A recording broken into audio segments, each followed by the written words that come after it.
Bien, pues quisiera pues agradecer a Dios porque me ha dado la oportunidad de hacer esto, de llevar el culto esta mañana.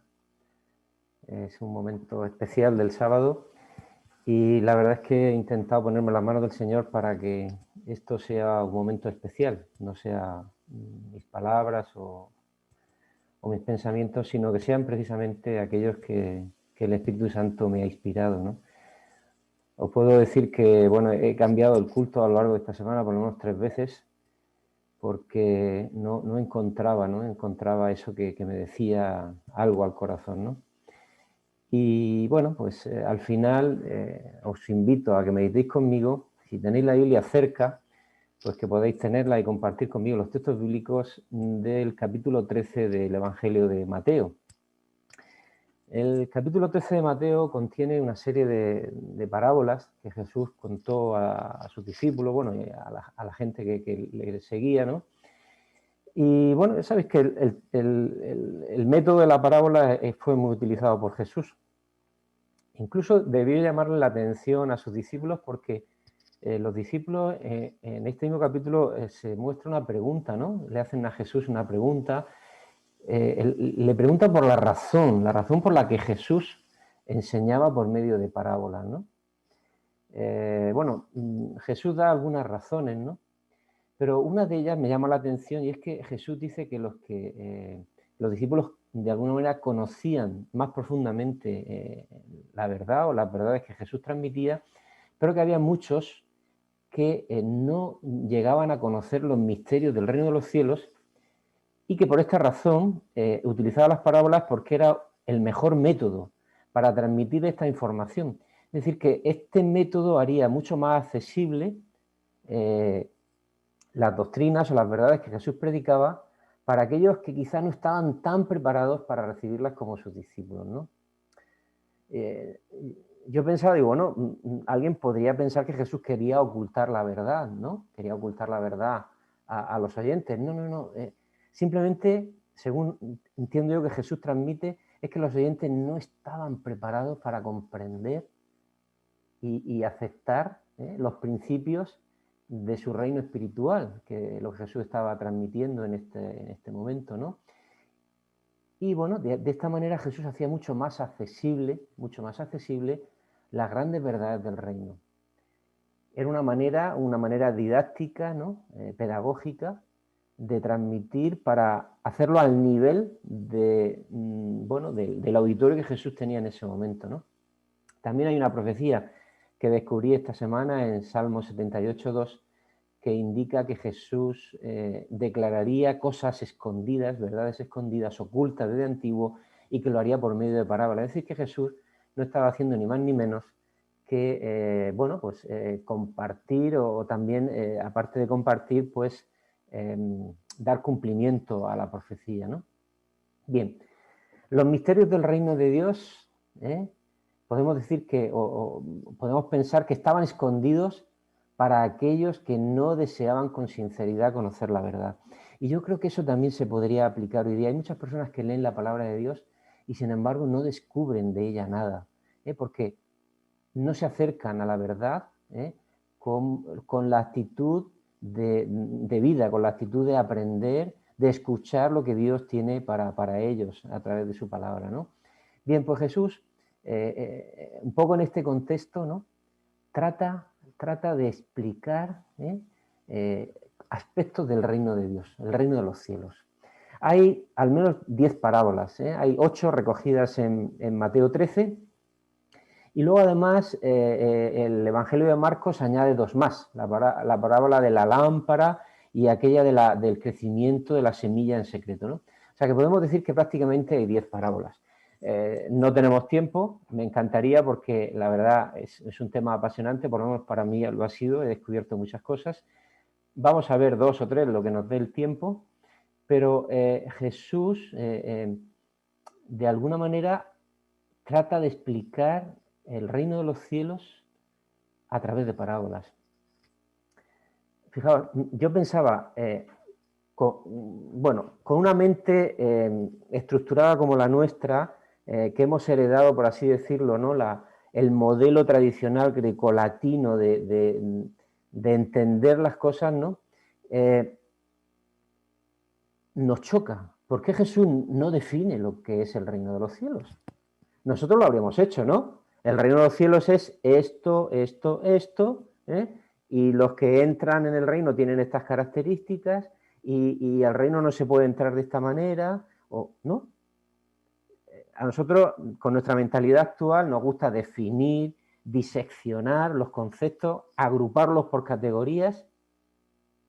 Jesús realmente, yo por lo menos no lo he visto, si está, no lo he leído, creo que no se recoge en la palabra de Dios, una definición de lo que es el reino de los cielos. Y sin embargo Jesús, a lo largo de su ministerio, habló muchas veces sobre lo que era o pretendía ser el reino de los cielos. Quizá para una mente judía, una mente semítica, esta manera de transmitir información sería la habitual o la familiar, ¿no? Pero para nosotros llama la atención. Jesús no define concretamente, en una frase, en un párrafo, lo que es el reino de los cielos. Sin embargo, da mucha información a lo largo de estas parábolas y nos va a permitir ver el reino de los cielos quizá de diferentes perspectivas, y con todas ellas, ya lo digo, con nuestra mente analítica actual, sí que podríamos encontrar algunas definiciones de lo que es el reino de los cielos. Yo no lo voy a hacer, yo simplemente voy a tratar de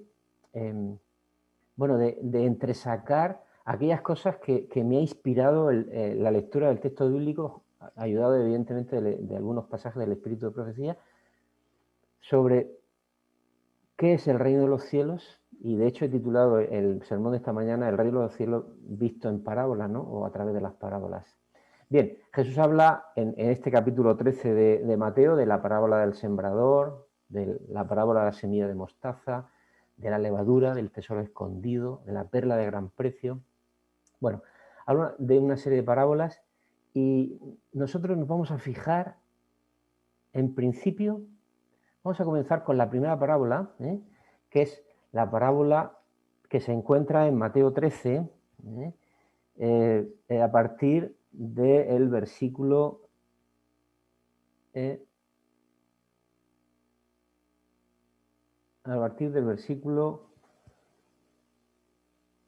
que quiero encontrar, versículo 24. Esto es. Fijaos lo que dice. Otra parábola les propuso, diciendo: el reino de los cielos es comparado a un hombre que sembró buena semilla en el campo, pero al dormir vino su enemigo, sembró cizaña en medio del trigo y se fue. Y cuando germinó el tallo y dio fruto, entonces apareció también la cizaña. Y acercándose los siervos del padre de familia le dijeron: Señor, ¿acaso no sembraste buena semilla en tu campo? ¿De dónde pues ha aparecido la cizaña? Y él le dijo: algún enemigo hizo esto. Le dicen sus siervos: ¿quieres pues que vayamos y la recojamos? Pero le dicen: no sea que recogiendo la cizaña arranquéis con ella el trigo. Dejad crecer junto lo uno con lo otro hasta la siega.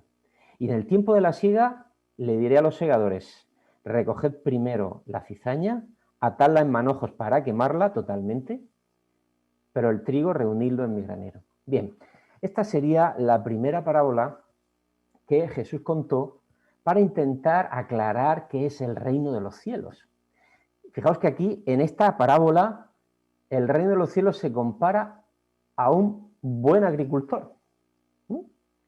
Eso está clarísimo, ¿no? Digo buen agricultor porque mi versión, la Biblia textual, dice que este hombre sembró buena semilla.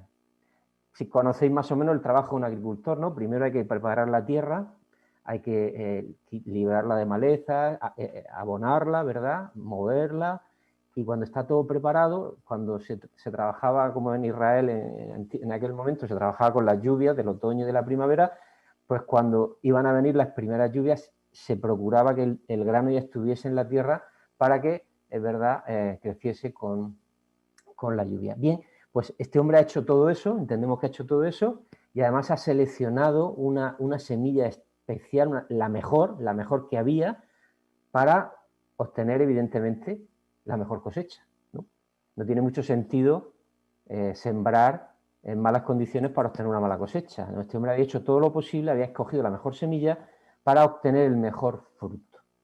Bueno, de ahí por ahí ya podéis, los que escucháis, ya podéis pensar en vuestra cabeza, ¿no? Pensar en vuestro interior la buena semilla, la mejor semilla, ¿no? El campo, el sembrador. Bueno, en esta parábola concretamente Jesús aclara los términos de cada uno, de, por así decirlo, de los aspectos de la parábola. Él dice que el sembrador es Jesús. Bien, el campo donde se siembra, dice la parábola, es el mundo, es decir, son los habitantes de este planeta. La buena semilla, Jesús la compara a los hijos del reino, a los justos. Es decir, son hombres y mujeres que son ciudadanos de este reino celestial. La cizaña, Jesús dice que son los hijos del maligno, que son, dice él en el versículo 41, son, dice, causa de tropiezo y hacen iniquidad. Bien. El enemigo que sembró la cizaña, el archiengañador, ¿verdad? Satanás. Los segadores, dice Jesús, que son los ángeles. Los ángeles, que harán una gran cosecha en algún momento. Y la siega o la cosecha, Jesús la llama como la consumación del siglo. Es decir, entiendo yo que Jesús se refiere a la segunda venida de Jesús y al finalizar al milenio, ¿no? Bien. Esta parábola sobre el reino de los cielos, sobre el reino de Dios, el agricultor que ha preparado la tierra, que ha escogido las mejores semillas y que espera los mejores frutos, a él, a esta persona, se la compara el reino de los cielos. Bien, yo creo que en esta parábola vemos a Jesús como un agricultor activo, que hace todo lo posible por conseguir una buena cosecha. La semilla son los hombres y las mujeres que le aceptan como el agricultor celestial. Porque él ha dicho que sus hijos son las semillas. Nosotros solo podemos ser hijos de un agricultor, el agricultor celestial, si aceptamos ser semillas que el agricultor va a esparcir por el mundo, va a esparcir por este planeta, para que demos el mejor fruto. Fijaos, en las manos de Jesús podemos convertirnos en semillas que den un fruto extraordinario. Un fruto extraordinario que servirá para el sustento de los habitantes hambrientos de este planeta, hambrientos de justicia, de amor. De ahí se desprende que los habitantes del reino de los cielos, y yo espero que tú y yo formemos parte de ese reino, debemos dar fruto abundante. No se entiende un habitante del reino celestial que no dé fruto. No se entiende plantar una semilla para que no dé fruto. A mí me ha pasado muchas veces. Y me gusta sembrar cositas en casa y muchas veces he plantado algunas semillas que no han fructificado. Y he esperado durante semanas y no he conseguido el fruto, ¿no? Ha sido una decepción para mí. Bueno, pues no se entiende un habitante, un participante, una persona que está, podemos decir, empadronada en el reino de los cielos, que no sea la mejor semilla para dar el mejor fruto. También el reino de los cielos, si observamos esta parábola con detenimiento, es un lugar donde el enemigo trabaja y donde el enemigo sigue trabajando.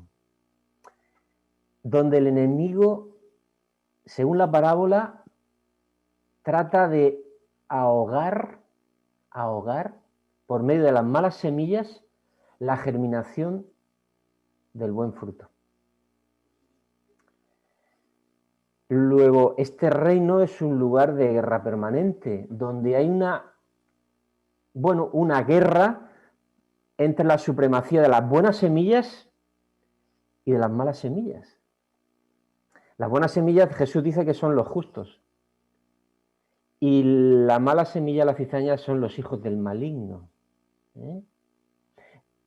Y él define a los hijos del maligno como aquellos que hacen iniquidad y son piedras de tropiezo. Yo creo que la cizaña está perfectamente caracterizando esas características, ¿no? Esas cualidades. Cuando el enemigo planta la cizaña, ¿qué hace? Lo hace para impedir el desarrollo perfecto, armonioso de la buena semilla. Es decir, que la cizaña trata de enraizar e impedir el crecimiento saludable de la semilla que son los hijos de Dios. Es decir, el enemigo trata que los habitantes del reino de los cielos, que las personas que pertenecen al reino de los cielos, hagan su obra y den los frutos del Espíritu.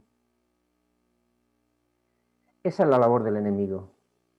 Y todos aquellos que se oponen al crecimiento del reino de los cielos y tratan de impedir el trabajo del gran agricultor son cizaña. Son esas piedras de tropiezo que impiden que la buena simiente dé su fruto. El propósito de la buena semilla es dar fruto, está claro, ¿no? Debe ser enterrada, la semilla para que dé fruto debe ser enterrada, para que produzca ese maravilloso milagro y misterioso milagro de la metamorfosis, de pasar de la semilla a la planta, a la espiga y al fruto. Si queremos ser esas maravillosas semillas en las manos del gran sembrador, debemos dejar que Él nos esparza por el mundo, que seamos enterrados, que muramos a nuestra vieja naturaleza y le dejemos que nos transforme en personas útiles para nuestros semejantes. Eso servirá para llevar fruto y llevarlo en abundancia. Esta parábola destaca que no todos los que profesan aceptar los principios del reino de los cielos, realmente a primera vista puede parecer que sí, pero no todos los que crecen en el reino de los cielos son buena semilla. Incluso al principio dice la parábola que pueden ser confundidos.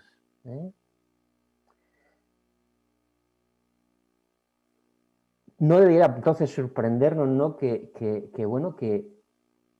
pueda no haber discípulos dentro del reino en principio, ¿no? Pero esto a mí me lleva a hacer una reflexión en voz alta, ¿no? Cuando preparaba el mensaje,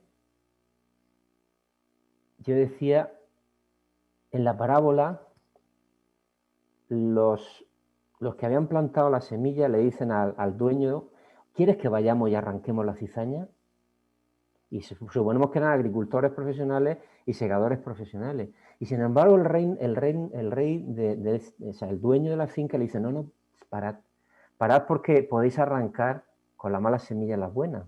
Es decir, que cuesta trabajo distinguir la buena semilla de la mala semilla. Y cuesta trabajo en principio distinguir los buenos frutos de los malos frutos. Y yo decía que esto a mí me ha llevado a pensar que nunca deberíamos de juzgar a nadie. Nosotros no somos capaces de distinguir la buena semilla de la mala semilla. No somos capaces de distinguir los buenos frutos de los malos frutos. Es una labor que a nosotros no nos corresponde.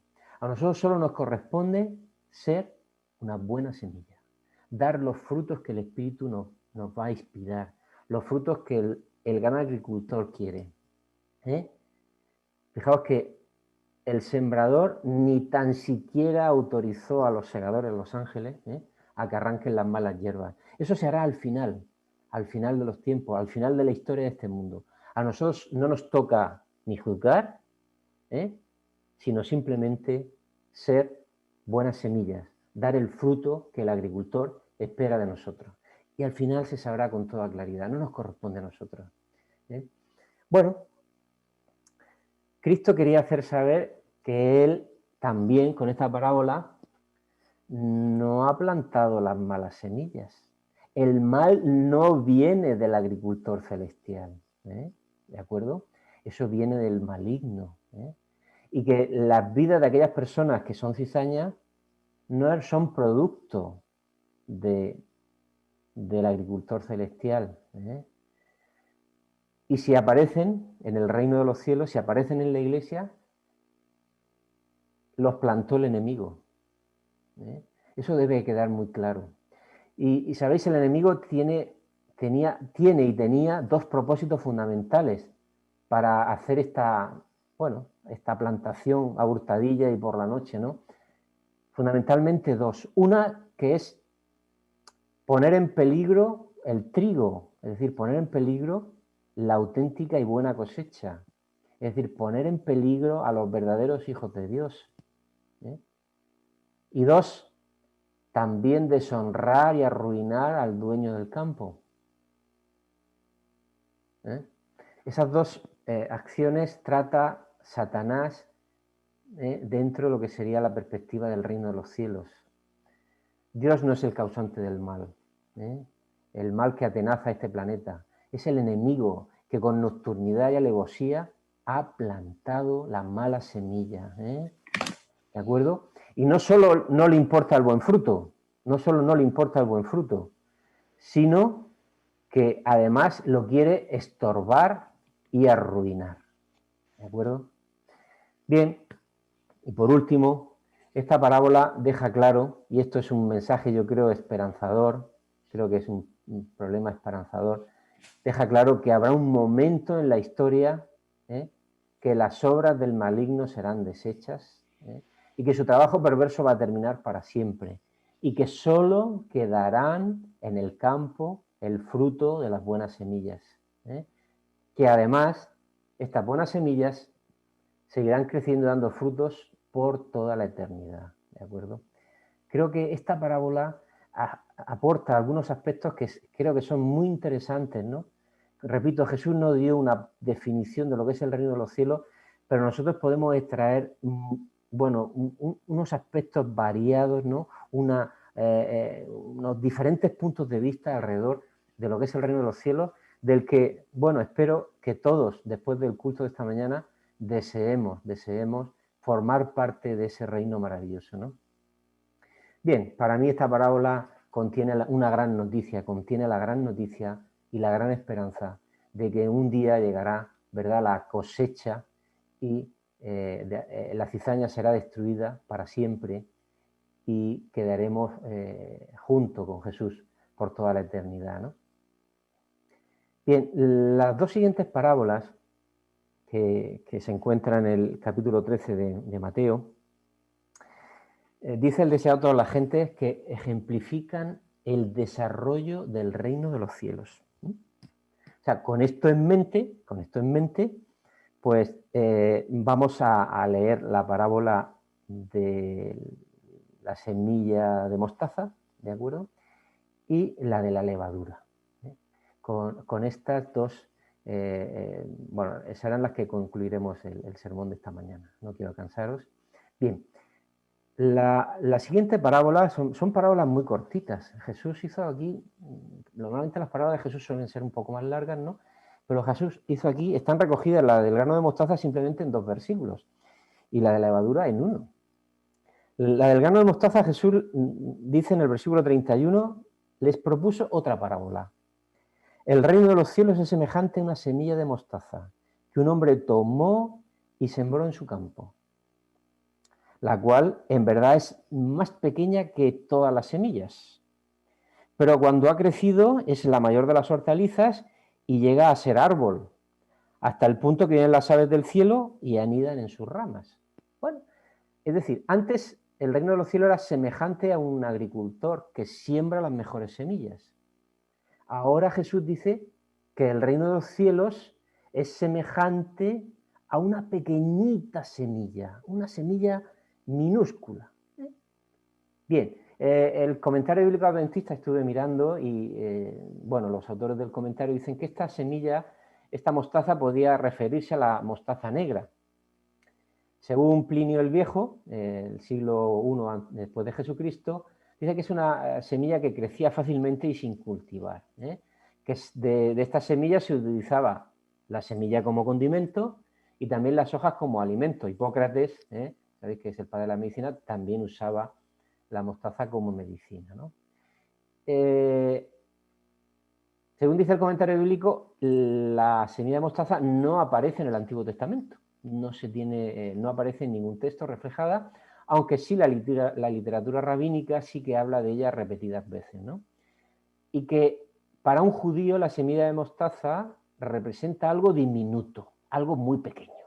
Bien, bueno, pues yo me planteaba, ¿no os parece insólito que algo tan importante y abarcante como el reino de los cielos se compare a algo tan diminuto como la semilla de mostaza? Si el grano de mostaza es símbolo de algo muy pequeño, pues parece que Jesús no eligió la figura, la metáfora más adecuada, ¿no? Que era incluso más pequeña que el grano de cebada o de trigo, ¿no? que se plantaban habitualmente en Palestina, ¿no? Bien, pues fijaos, hay un comentario de Elena de White que dice que entre la multitud que escuchaban a Jesús había muchos fariseos, ¿sabéis? Y los fariseos andaban pensando si Jesús sería o no sería ese libertador, ¿verdad?, que habían leído en el Antiguo Testamento. Bueno, en la Biblia de aquella época solo existía el Antiguo Testamento, ¿no?, que habían leído en la Biblia, en su Biblia. ¿Sería este el que nos va a sacar del atolladero de la invasión romana? ¿Será este el que va a hacer que de alguna manera dejemos de ser un pueblo esclavizado y subyugado? Sin embargo, ¿verdad?, el cliché de Jesús no encajaba con la idea que ellos tenían, ¿no?, de ese maestro modesto, que era un hombre humilde, sin riqueza, sin poder, sin honor, va a exaltar a Israel al dominio universal. Bueno, pues Cristo leyó estos pensamientos y precisamente contó esta parábola para aclarar algunas ideas con respecto a esto, ¿no? Y fijaos que Jesús no escogió ninguna sociedad civil de la época para ilustrar el reino de los cielos. Podría haber escogido, yo qué sé, cómo funcionaba el templo o cómo funcionaba el imperio romano para de alguna manera ilustrar su reino, ¿no? No. Jesús ilustra con una pequeña semilla, y bueno, yo creo que esta ilustración nos puede ayudar a extraer algunas cosas que yo creo que son muy, muy interesantes, ¿no? Fijaos, lo primero que me viene a la cabeza es que el desarrollo de la semilla no depende del poder, de la fuerza, de la intención del ser humano. No. La semilla, una vez que cae a tierra, sin intervención del hombre, ¿verdad?, se transforma. Es decir, que sin la intervención divina, la semilla no se transforma en planta y luego da fruto. La semilla se transforma gracias al principio de vida que Dios ha puesto e implantado en ella. Pues el reino de los cielos se desarrolla igual. Es independiente de la intervención humana, es una creación de Dios y su desarrollo y su fuerza depende de la vitalidad que viene del cielo. Fijaos, los principios generales de los reinos terrenales son la fuerza, la guerra, la violencia, ¿no? Y sin embargo, al fundador del reino de los cielos, en el Antiguo Testamento se le llama el príncipe de la paz. Esto contrasta, ¿no? O sea, Jesús estaba tratando de dar a conocer a aquellas personas que su reino tenía otra naturaleza, ¿no? La semilla de mostaza, una vez enterrada, se desarrolla ahí en silencio, en oscuridad, abrigada por la tierra, ¿no? El reino de los cielos se desarrolla de igual manera, en el corazón de las personas, en silencio, poco a poco, hasta que se desarrolla como un gran árbol, incluso que las aves pueden hacer nido dentro de ellas, ¿no? Jesús estaba tratando de dejar claro que su reino tenía otras características, ¿no? Bueno, pensé, Apocalipsis, por ejemplo, representa los reinos de este mundo como bestias, fieras, animales de rapiña, ¿no? Y sin embargo Jesús, el fundador del reino de los cielos, es presentado como el Cordero de Dios que quita el pecado del mundo. ¿Vais viendo los contrastes? Por eso Jesús eligió una semilla pequeña, en apariencia pequeñita, con poca importancia, insignificante, que podía incluso pasar desapercibida. pero cuando es enterrada, tiene una fuerza vital ahí contenida en su ADN que le va a permitir hacerse grande como un árbol, ¿no? He visto algunos comentarios que ha habido plantas de mostaza que han llegado a crecer hasta los 4 metros, ¿no? Es decir, el reino de los cielos crece, germina en el corazón de las personas sin el uso de la fuerza, como un misterio, en silencio, ¿eh? Y si se le dejan las condiciones adecuadas, crece y crece y crece hasta ser un gran arbusto, hasta hacer a la persona madura en el reino de los cielos. Y puede ser que el reino de los cielos comenzara con un pequeño puñado de discípulos. ¿Sí o no? Eran pocos y además tampoco eran demasiado brillantes en casi nada, ¿no? Sin embargo, tras la venida del Espíritu Santo, esa semilla que Jesús plantó creció, germinó como una explosión, que llegó a transmitir el mensaje salvador de Cristo hasta los confines de la tierra. Jesús empezó con una manada pequeña, ¿no? Jesús lo dice también en alguna otra parábola, muchos son los llamados, pocos los escogidos. Sin embargo, esta pequeña semilla de mostaza, el reino de los cielos, con ayuda del dueño del campo, tiene un crecimiento y una influencia que llegó hasta los confines de la tierra y que llegará en el fin del tiempo a la predicación del Evangelio del Reino a todo el mundo. Y todo surgió de una pequeña semilla implantada en el corazón de unos personajes que no eran nada del otro mundo. Bueno, pues Jesús dijo que el desarrollo del reino sería semejante al de la semilla de mostaza. Aún siendo un minúsculo grano, sus seguidores en un principio eran un minúsculo granito, una minúscula semilla, después crecería hasta dimensiones inimaginables. Nosotros somos consecuencia de ese desarrollo, de ese pequeño grano de mostaza. Y a nosotros se nos llama también a seguir desarrollando el reino de los cielos y dándolo a conocer a otros. Y además, sabéis, los reinos de este mundo desaparecerán todos. Y el único reino que va a quedar es el reino de los cielos. Es decir, que es un reino que empezó siendo muy pequeñito, pero va a tener trascendencia y consecuencias en la eternidad. Yo creo que merece la pena estar empadronado en este reino, creo que merece la pena. ¿No os parece una ilustración la semilla de mostaza muy adecuada?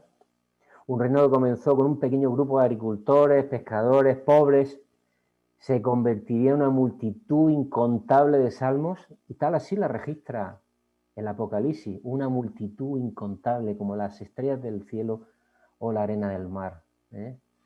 El crecimiento, dice las palabras de vida del gran maestro, el crecimiento del grano de mostaza también representa el crecimiento del reino de la gracia dentro del corazón de cada seguidor de Jesús. Así crece en silencio, en la oscuridad, en la tranquilidad de la tierra, en la tranquilidad de un corazón que trata de convertirse la semilla del grano de mostaza, que en principio es pequeña, puede hacerse muy grande dentro del corazón de las personas.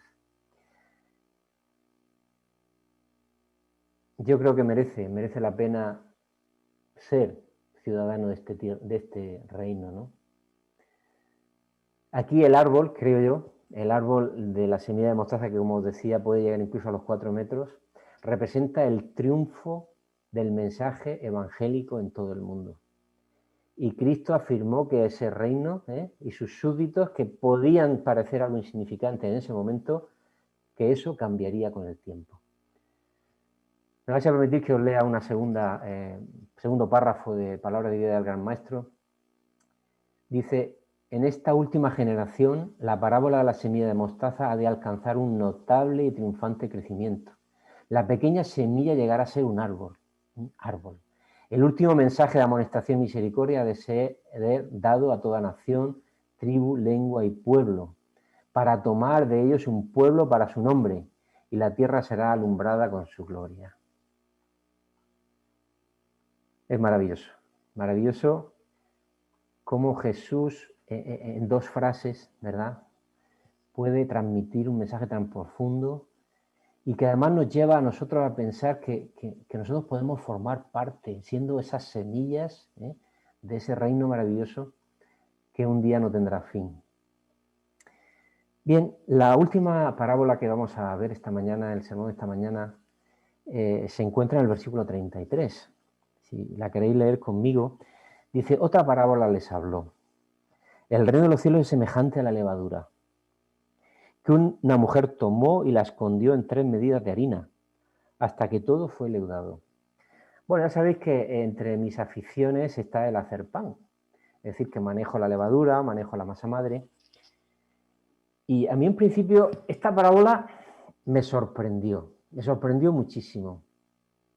Y más en el contexto semítico. La levadura es utilizada en la Biblia como símbolo del pecado. Es decir, recordáis la Pascua, ¿no? Cuando Jesús dice, le da al pueblo judío, cuando sale de Egipto, Dios le transmite, es decir, bueno, quiero que comáis panes sin levadura. ¿Por qué? Porque el pan representa a Jesús. Jesús es el Cordero Inmaculado que muere por nuestros pecados, y la levadura simboliza ese pan contaminado, ¿no?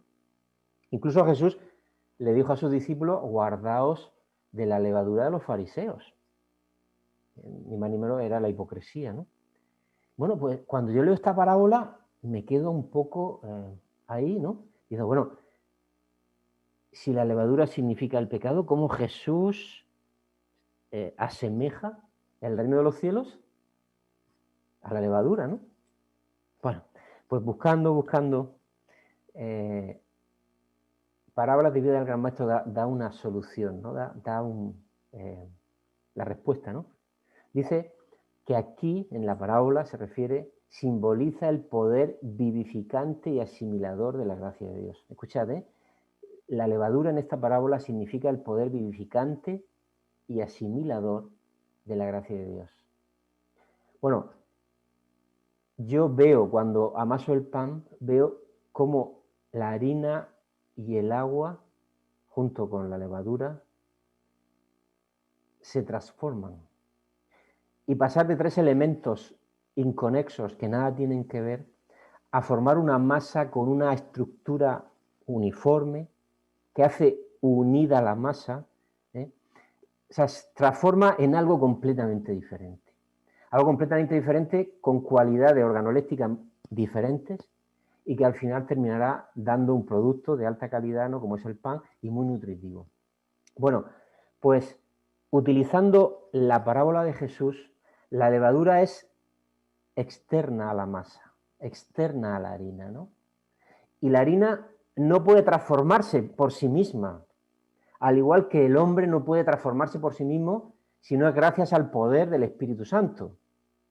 Cuando la persona acepta libremente que el Espíritu Santo transforme en su vida, forme parte de su harina, ¿no?, y pueda transformarle, viene una transformación milagrosa, viene una energía renovadora del cielo que hace que esa persona sea diferente. Es decir, algo externo a la harina la puede ayudar a transformarse en pan.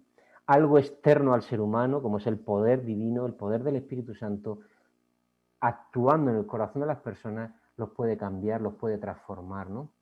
La levadura actúa de dentro a fuera y el cambio efectuado por el Espíritu Santo es igual.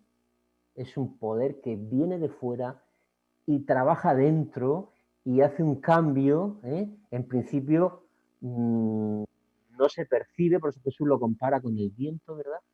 Pero que al final consigue que la persona sea un nuevo nacimiento, es decir, sea una persona nueva. Por eso Jesús le dijo a Nicodemo: es necesario que nazcas de nuevo. Y dice él: el que no naciere de nuevo, ¿qué dice? No puede ver el reino de los cielos. Pues Jesús vuelve a hablar del reino de los cielos. Jesús habla mucho del reino de los cielos. Luego, esa levadura celestial nos puede ayudar a ser ciudadanos del reino de los cielos. Para ser ciudadanos del reino de los cielos hemos de ser transformados, convertidos. Y eso solo lo hace la levadura del cielo y el poder de Dios. La levadura de la verdad trabaja secreta, silenciosamente e invariablemente para transformar el alma. Las facultades del hombre son transformadas y santificadas cuando la levadura de la verdad se esconde en el corazón del hombre. Fijaos lo que dice Palabras de Vida del Gran Maestro.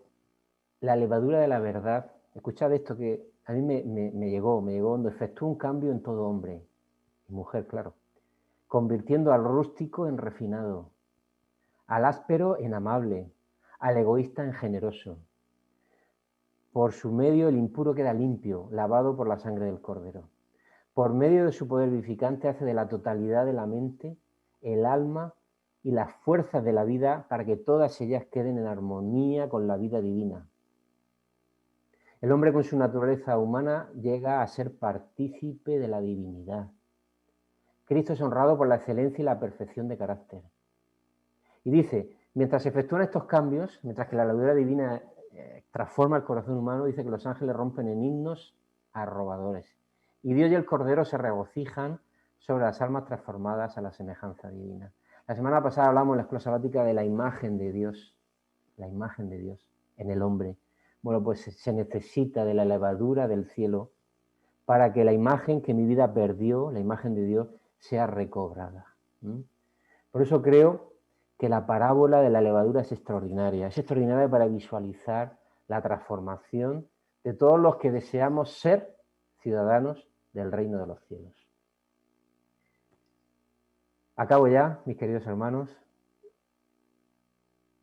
Yo creo que Jesús nos dejó estas parábolas, en principio para que las disfrutásemos, pero para que además comprendiéramos mejor las características maravillosas de su reino.